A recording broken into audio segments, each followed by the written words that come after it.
In part one of the fundamentals of fund accounting, we explained the three main characteristics of funds. First, there's the unrestricted fund. That's where there are no strings attached to the money received by donors and funding sources. So the management could use those funds for wherever it feels that they're needed in both program and support services. Your temporarily restricted fund means that money received by donors and funding sources has certain strings attached. It can only be used for its designated purpose. The final characteristic is the permanently restricted fund. That's where the gift itself cannot be touched, it must be invested, and those earnings then used for the designated purpose, such as a scholarship. Now that you know what fund accounting is, let's talk about the misconceptions on what fund accounting isn't and the improper use of funds for your nonprofit. There are a lot of misconceptions on the proper implementation of fund accounting.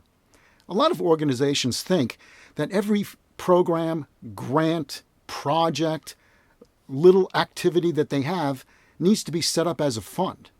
This is really not the true use of fund accounting, because what you really want to do is establish budgets for each of your programs, your grants, and your projects, and your events, and they're all really part of your unrestricted fund.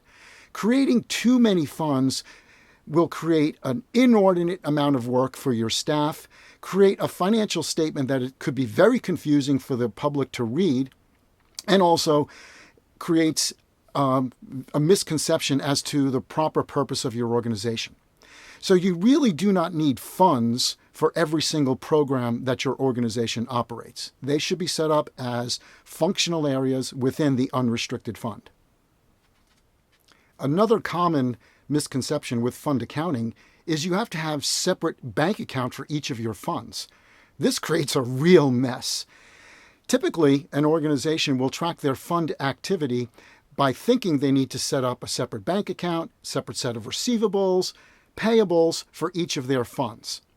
This really is not true fund accounting. What you really want to do is separate your revenue by its restriction and expenses.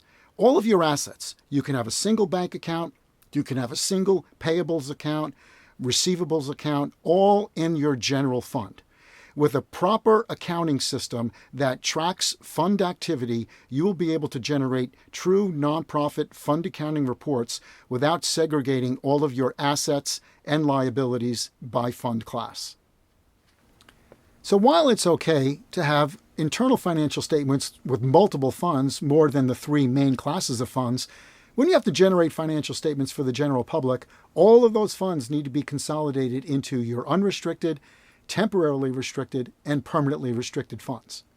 Understanding the proper implementation of fund accounting and generating financial statements using fund accounting will present much more clear and concise financial picture to the board, to your funding sources, and to the general public.